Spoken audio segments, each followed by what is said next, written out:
Talk about Tottenham Hotspur.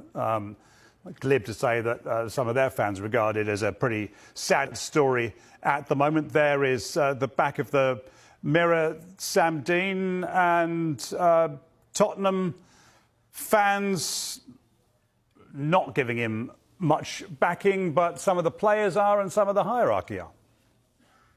Yeah, and that's obviously the crucial thing. And there's John Cross's story on the Mirror about the players standing behind Postecoglou, and yes, as you say, crucially, the hierarchy at Spurs too. And I think recent history shows that the pressure really gets to managers and becomes a big problem for Spurs managers when the fans turn on Daniel Levy. I think that's what's been seen in the past with the previous three managers. It happened under Jose Mourinho, it happened under Nuno Espirito Santo, and it happened under Antonio Conte. And that's almost the thing that seems to get Tottenham the most trigger happy, if you will, when it comes to their managers, that when that anger really shifts towards the club and the top of the club and away from the coaching and the sort of on-pitch performance, it almost requires it to go wider and to go deeper for Spurs to really act.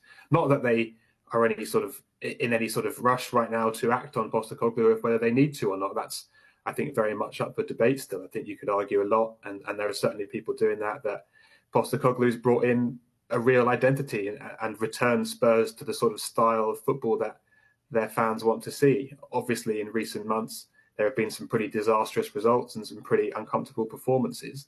But I think there's enough sort of on the table still that Postecoglou's offered and could yet still offer that pressure's, although building, I don't think it's reaching a point where it's crisis time yet for Spurs, even if we are heading there.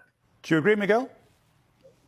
Yeah, I think actually one of the big mistakes Levy could make would be to sack Postecoglou now, especially if it was a response to dissent. Now, I suppose the thinking of that is usually that if you get a manager in that starts winning, you immediately ease out of criticism. But it does feel like we've entered we've passed a threshold with Tottenham at the moment. And you can kind of sense it when you go to the stadium and take the temperature of their fans. Now, yes, people will see Postecoglou getting into arguments with some supporters. Yes, there are some now, and you can see it on social media, that want Postecoglou out. And I would say that there are questions about his management, not least how all or nothing it is.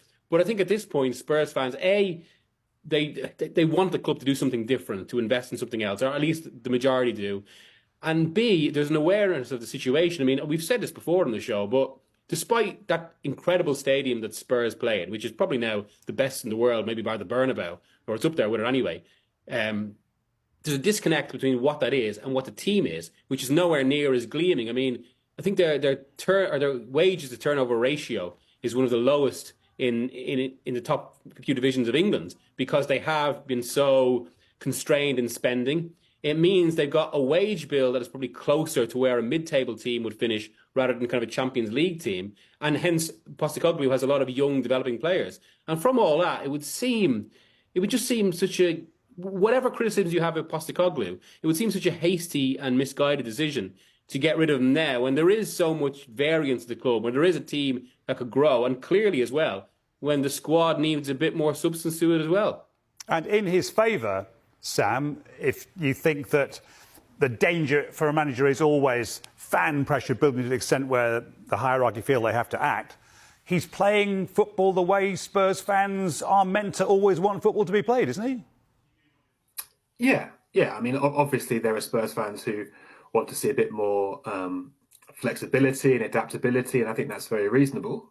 But fundamentally, I don't think that if you went to the Tottenham Hotspur Stadium and conducted a poll of every fan there, I don't think it would be the vast majority one way or the other. I think there's quite a big split, and it's a divide, and it's certainly sort of heading and becoming more divisive. But it's not like it's completely one-sided on this debate, and I don't think that the Ange out movement, if you will, is particularly strong or overwhelming right now. There's just been a few flashpoints in recent weeks, and don't forget too, they've got the Europa League still. It's a big competition for them. There's a lot of chance of winning that. I think they're the favourites for that tournament, so that could be a real unifying force. A big couple of big European away games, some good runs, some good wins, and a good run. It could go a long way for Spurs.